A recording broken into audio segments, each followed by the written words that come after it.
What if Little Nightmares is really a game about veganism?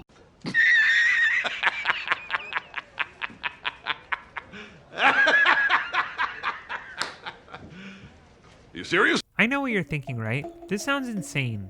But maybe after watching this video, your perspective might change a bit. I love these games, and I've spent so much time analyzing the imagery and its significance. There are so many different ways to interpret the lore. This open-ended storytelling is what makes this franchise stay fun and exciting. We might think we've heard every single theory, but something brand new comes out of left field. So today, I wanted to share my new theory with everyone. Although first I'd like to say thanks so much for the love and support on this channel. Talking with you all about Little Nightmares theories has been such a blast. I can't thank everyone enough. I've talked about how the imagery in these games can relate from everything from 1984 to the Holocaust. But what if the games had a different meaning than what we might expect? The universe of Little Nightmares and the imagery parallels pretty well with animal exploitation. I don't want to spoil too much though, so let's jump in. A quick side note, I'm not vegan, nor am I trying to convince or shame anyone, but I do think it's important to have conversations about our consumptive habits. I'm Berry. If you enjoy this content, like and share with your friends. Also, don't forget to hit the sub and notification bell so you'll always see my latest content. Let's start with the foundation for this theory. I'll expand on this more in different sections of the video, but just to give everyone a clear starting point. I believe the maw could be thought of as a killing center for animals. I believe Six is the lady because of the surrounding contextual evidence. Six falls into the lady's mask in the comics. There are broken mirrors constantly around Six, and the wallpaper in her dream area looks like the lady's quarters. I also believe that Mono is the Thin Man from the ending of the second game. The guests themselves represent these animals. Forced into an area to be slaughtered, fattened up and defenseless, they are killed, and their bodies are used for various goods. The hospital turns the guest's skin into wearable attire, similar to the way humans use animal fur and skin for clothing. The teacher and institutions help perpetuate this idea so that it becomes normalized to the population.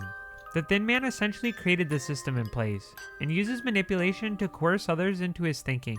I think the Six we play as could be a person who wants to be vegan, but gets cajoled into eating meat by the system she inhabits, potentially meaning this nightmare is one in which the humans take the place of the animals. Alright, ready or not? Here we go! Let's start with the guests. They are the bedrock of this theory. I think the guests could be used as an allegory for the exploitation of animals. They are hoarded into the maw in single file lines. Then they are fattened up. They eat almost compulsively, not seeming to enjoy their food. You can see looks of anguish and pain on their faces. So fat they can't use their limbs to the fullest extent. Maybelle is a pot-bellied pig and should weigh somewhere around 100 or 110 pounds. But her owner kept feeding her to the point of animal cruelty. This is the last stop on their trip. When you contextualize this out past the eating areas, then the picture becomes more clear. The guests are the ones being used in the food. This thought alone is horrific, but I think what makes the messaging more potent, it's easy to justify cruelty from afar. But when it happens to people, the impact feels more visceral. So the guests come in and they are slaughtered. But what happens next is the most important part of this theory. It seems like the guest parts are shipped off to the hospital and school. Both the teacher and doctor have a surplus of organs and goods. If the skins on the wall are the guest faces, then I could see these two using their organs as well. If we assume that the doctor is the one making masks for the other characters, then it seems to map on pretty well to real life behavior. After animals are killed, their parts are used for clothing. Animals are also experimented on in hospitals and schools. The mask the chef wear could be thought of as a hat or a mask if it were an animal. The difference being the organism used. Not to mention the guests in the main eating areas are pretty much piled on top of one another. I believe this scene is important because it could potentially signify the treatment of animals in captivity. Animals in slaughterhouses are often piled on top of each other.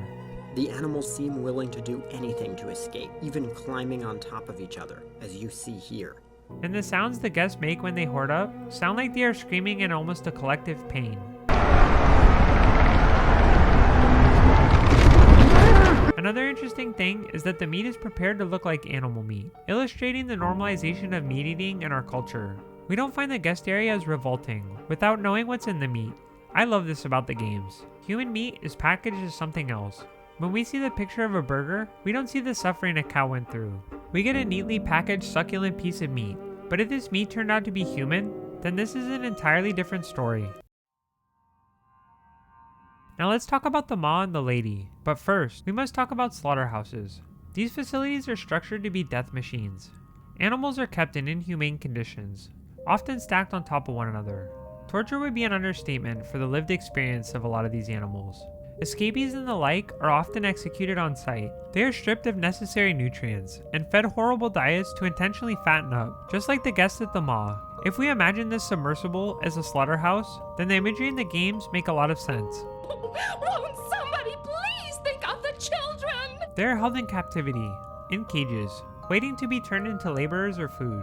Similar to how animals feel in captivity, many slaughterhouses have older animals who have been worked to death, similar to the gnomes who work tirelessly for the Maw. Not to mention, there's only one way in and one way out, plus a killing machine is ready and willing. The Maw also constantly surveys the areas to make sure no children escape. Slaughterhouses will kill escaped animals and have cameras always watching, just like the ship. Then there's the lady who runs the Maw. She is seemingly uncomfortable with her appearance. She seems to hide behind a mask, and the image of herself can defeat this enemy. But let's stop and think why. If the Maw is a slaughterhouse, I think the lady represents one outcome that many people don't realize. Eating meat isn't just harmful to the animals, but also to the workers themselves. Executing animals takes a toll on our mental health, whether we'd like to admit it or not. There are countless anecdotes of slaughterhouse workers who hate themselves after working in these environments. If the lady represented one of these workers, then covering her face would be a good way to remove herself from the harm. Wearing a mask to not engage with the parts of herself she is disgusted by. This is why the mirror is her kryptonite. Looking at herself after the harm she's done is too much for her sanity. To me, the school represents indoctrinating the population to the dominant ideology. There are tubes and jars filled with human body parts, scenes of brutality, an ominous figure always watching to ensure one lesson is learned. But these things don't stand out to us when it's a frog in a jar for a classroom experiment. However, when we see a human part being put into a mannequin, it's unnerving. Harkening back to the title Little Nightmares, if we woke up and humans were switched with animals, it would be a shocking sight to say the least. The porcelain children are also important because they are empty vessels.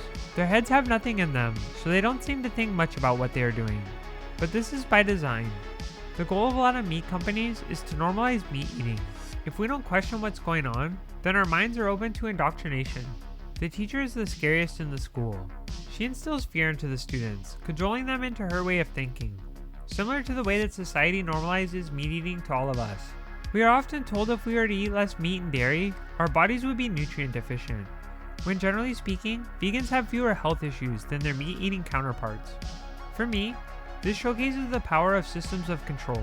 If all the structures of power in society put out a similar message, then resistance to the system becomes non-existent.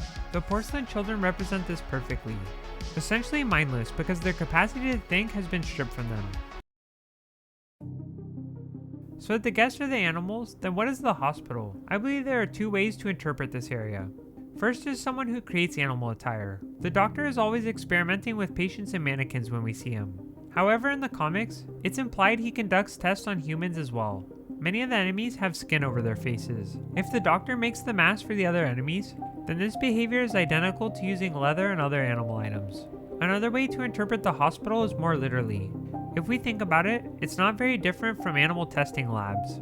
In these facilities, animals go through different experiments. Oftentimes they can be very cruel, and many animals die as a result, which seems similar to the hospital. This area reeks of death and pain, all kinds of devices, intended to torture and analyze patients' responses, creating amalgamations out of different parts. Skin is also significant to the other enemies in Little Nightmares. Almost all the bad guys hide their faces to some extent. If the enemies operate in a slaughterhouse, it would make sense they might hide their appearance the same as the lady, to distance themselves from the harm, by hiding behind a mask. In Little Nightmares, have you ever noticed the lights always flicker and a sound plays in crucial moments in the plot? I believe this represents the compulsion of the systems in place. What I mean is, Six does certain things to progress the narrative. We can't change what she does, even though we feel like we are in control. The same can be said for Mono. The player ultimately goes down a predetermined path. I can't stop Six from killing the lady. Mono turns into the Thin Man. Six kills the guests in the Maw. No agency in any of these circumstances. Let's talk about Six's progression. At first, she only eats bread. This scene is probably the most important to the theory. At this moment when she eats the food, the lights stop flickering and the sound stops. This to me is really weird, because when she eats the meat in the cage, then the sequence of events happens like usual. 6's progression for me only goes stronger. So if the light compels characters to do certain behaviors, then the bread could symbolize 6's ability to work outside the system of control for a while. But just like with Mono, the system always wins. She starts with ambiguous meat and progresses to eating a live gnome, which we know from the DLC is a human. What's even more interesting is this is another example of levels of removal. 6 killing the gnome is bad, right? But we see this interaction 10 times worse when we know it's a character we've played as. Similar to the guests, and how the meat eating isn't as bad without knowing it's human. Even by playing the game, we are normalized to its world, compelled to do whatever the game world dictates. Our agency stripped from us, from the systems of control in place, Mono's control. So how does Mono fit into this theory? Surprisingly well, actually. To me, this ability represents his capacity to use propaganda to his advantage. Mono uses people's obsession with media to kill them and progress the narrative. His power ultimately turns him into the Thin Man at the end of the second game. If we think about the normalization of eating meat as a system of control, then Mono helps perpetuate that system. He created the world of Little Nightmares, and seems to have reach everywhere. In the narrative, Mono befriends 6 and they navigate the world together. Eventually things come to a climax, and 6 betrays Mono. He has incredible power in the world of Little Nightmares, and his influence could either be an incredible force for good or evil. Obviously the outcome of the games is bad. I mean, look at this horrifying monstrosity. The watchers are greatly influenced by the media on screen. Just like the children in the school, they are ultimately helpless and can't fight against the system. Their faces represent their existence as amalgamations of thought, one thought. All these structures work together to push a particular narrative. In this case, the narrative is Mono's. If the second game takes place before the first, then the vegan narrative comes together in my opinion. Mono and 6 both operate in a society that consumes meat. They navigate the world together, slowly getting warped by the systems of control Mono created. The guests at the maw symbolize animals slaughtered. Their parts are then used by other enemies in the game.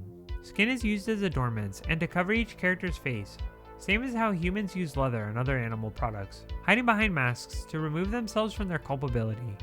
Some of these products are the results of animal experimentation. As 6 and Mono progress the narrative, he falls captive to the system he created. The school and media push propaganda. The boy with the bag on his face emulates the behaviors of the masses, eventually succumbing to the dominant ideology, running from something inescapable. The girl in the yellow raincoat, seeing this, decides to leave him and head to the maw. When she gets to the maw, she is horrified by what she sees, but slowly the systems of control take hold of her too. First she eats bread, but then she escalates to human meat and a live gnome. Unable to avoid the circumstances, given a false sense of agency, similar to us the player, not being able to live with herself, 6 becomes the lady. She runs a slaughterhouse, even though she was initially ideologically opposed to harming others. The thought of this disgusts her so much, she hides behind the beautiful geisha mask. Seeing the outcomes of her choices is too much for her. One look at who she's become is enough to break her, stuck in a perpetual cycle of pain and consumption. Thanks for watching my Little Nightmares video. I always talk about the educational value of video games. They can teach us so much about the world and ourselves. This game franchise in particular demonstrates the power and pervasiveness of systems of control. I think it's important to be conscientious of our consumptive habits and behaviors. Even though meat eating can be gratifying, it's important to remember and appreciate the pain and suffering required for our meals. Let me know down in the comments what you thought about this theory, or a few of your favorite theories. Also, what lessons did you learn from Little Nightmares? I'd love to hear from you. Thanks, have a good one.